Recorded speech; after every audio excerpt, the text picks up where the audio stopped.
تو نمونے کے طور پر میں بتاتا ہوں. جو بھی میں آپ کو بتاؤں گا وہ نہیں کہ وہ احاطہ ہے یا سب کچھ ہے، نمونہ ہے. نمونہ سمپل جانتے ہو نا، تو پھر اس کو بنیاد بنا کر باقی آپ اس طرح کی آیتوں میں آپ غور و فکر کریں گے. تدبر کے طریقے بیان کر رہے ہیں نا ہم. تاجر جو ہے نا وہ اپنے مال کا سمپل بتاتا ہے کہ باقی مال بھی اسی طرح ہے. تو جو آیتیں پیش کی جاتی ہے نا وہ حصر نہیں ہے، وہ کیا ہے، سمپل کے طور پر ہوتی ہے. دیکھو توحید کا مسئلہ وہ دین اسلام کا اساس ہے. توحید اساس ہے، بنیاد ہے. دیکھو نا یہ بلڈنگیں کڑی ہے، بڑی بڑی لمبی بلڈنگیں کڑی ہے نا، اس کے نیچے کیا ہے، ایک مضبوط بنیاد ہے تو اس پر بلڈنگ کڑی ہوئی ہے. اگر بنیاد مضبوط نہ ہو تو اس کے اوپر بلڈنگ کڑی کی جا سکتی ہے؟ نہیں. اسی طرح اعمال کی جو عمارت ہے اس کے لیے بنیاد ہے توحید.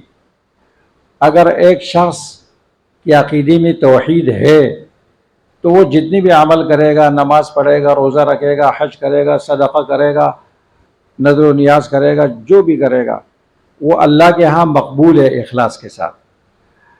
اور اگر توحید نہیں ہے، توحید کا عقیدہ کمزور ہے، تو عمل کی عمارت اس پر کبھی کڑی نہیں ہو سکتی.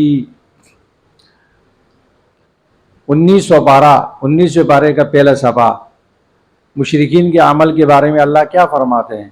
وَقَدِمْنَا إِلَى مَا عَمِلُوا مِنْ عَمَلٍ فَجَعَلْنَاهُ هَبَاءً مَنْثُورًا. مشرکین نے جتنے بھی عمل کیے نیک، ہم اس کو اڑا دیں گے، ختم کر دیں گے، رائے گاں ہو جائے گا.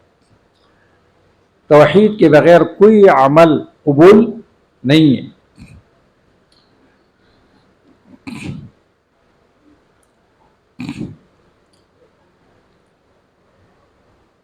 توحید کا عقیدہ وہ ہے کہ اللہ تبارک و تعالیٰ نے تمام انبیاء کو سب سے پہلے جو انہوں نے اپنی دعوت کی ابتدا کی تو وہ بیان توحید سے کی، اور ہر پیغمبر کو اللہ نے بیان توحید کے لیے بھیجا. اب نکالو 14واں پارہ سورہ نحل.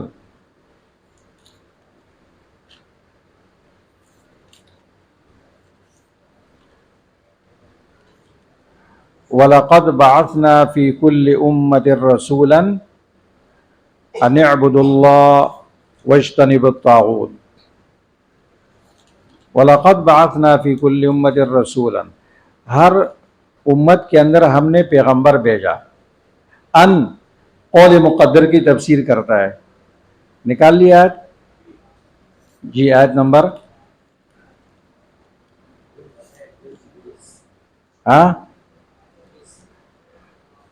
جی زور سے بولا کرو. آیت نمبر 32. تو پیغمبروں نے کیا کہا؟ اعبدوا اللہ واجتنبوا الطاغوت، عبادت بندگی اللہ کے لیے خاص کرو اور طاغوت سے بچو. دیکھو اعبدوا اللہ توحید الوہیت. اس طرح صورت انبیاء میں، صورت انبیاء کا دوسرا صفحہ کھولو، 17 پارہ. وَمَا أَرْسَلْنَا مِن رَّسُولٍ إِلَّا نُوحِي إِلَيْهِ أَنَّهُ لَا إِلَٰهَ إِلَّا أَنَا فَاعْبُدُونِ. جو پیغمبر بھی ہم نے بھیجا ہم نے اس کی طرف توحید کی وحی کی. لا الہ الا انا فاعبدون، اس کی وحی کی ہم نے.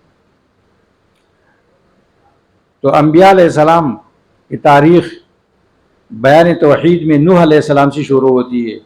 تو سورۃ اعراف میں آپ پھر کھول کے دیکھیں، ہر پیغمبر نے اپنی توحید کی ابتدا کس سے کی؟ توحید سے. اعبدوا اللہ ما لکم من الہ غیرہ.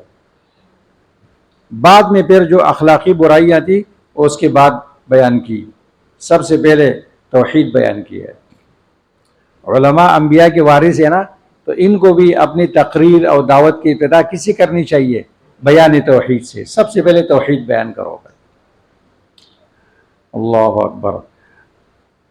توحید وہ مسئلہ ہے کہ کائنات کی تخلیق اللہ نے اس لیے کی، کائنات کو اللہ تعالیٰ نے توحید کے لیے پیدا کیا۔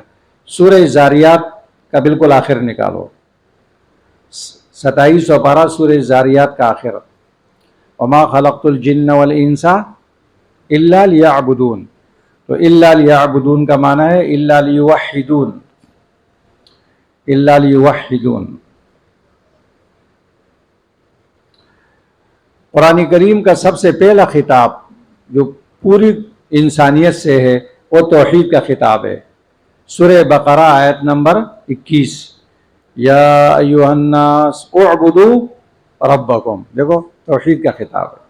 سب سے پہلے اللہ نے پوری انسانیت کو نماز کا حکم نہیں دیا، روزے کا نہیں دیا، حج کا نہیں دیا، کس سے خطاب کیا ہے؟ توحید سے۔ یا ایھا الناس اعبدوا ربکم، مانا وحدوا ربکم۔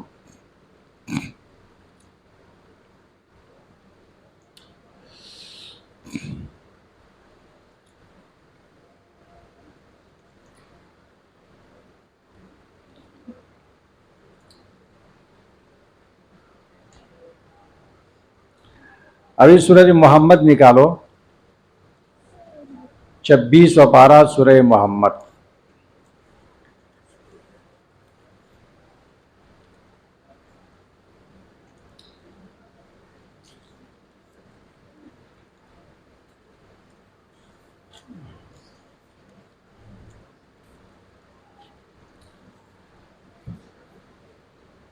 صفحہ نمبر 459۔ فَاعْلَمْ أَنَّهُ لَا إِلَٰهَ إِلَّا اللَّهُ وَاسْتَغْفِرْ لِذَنبِكَ وَلِلْمُؤْمِنِينَ وَالْمُؤْمِنَاتِ، آیت نمبر 19، آیت نمبر 19۔ دیکھو یہاں اللہ تعالیٰ نے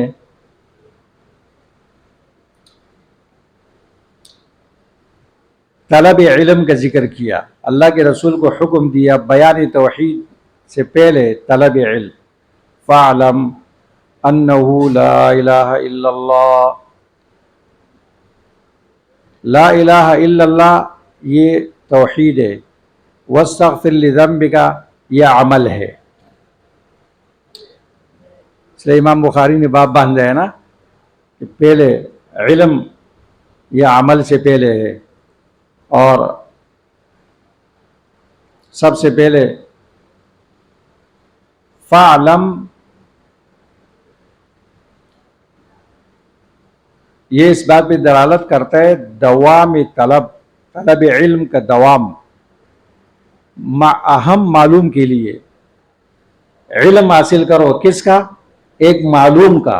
وہ معلوم کیا ہے؟ لا الہ الا اللہ، وہ توحید ہے۔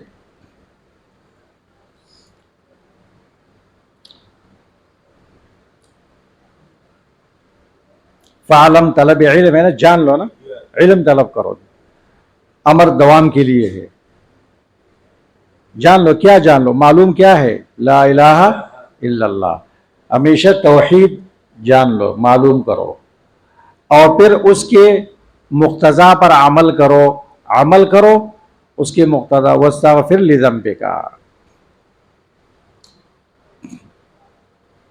اندازہ لگاؤ، اللہ کے رسول کو اللہ نے یہ حکم دیا کہ علم حاصل کرو توحید کا، توحید بیان کرو، یہ اہم معلوم ہے۔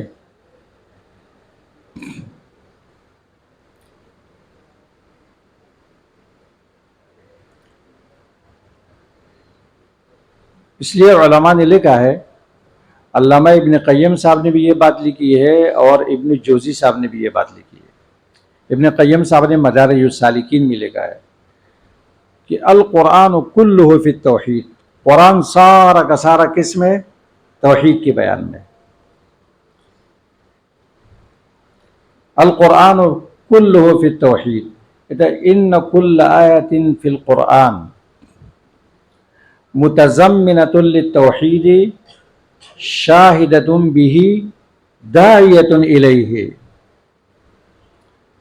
یہ میں ان کی عبارت پڑھ رہا ہوں، ان کل آیت فی القرآن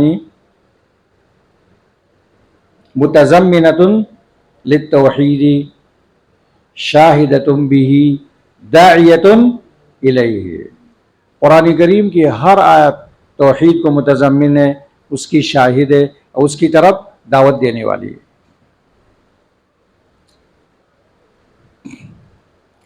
سارا قرآن توحید میں ہے، ایک آیت اس سے خالی نہیں۔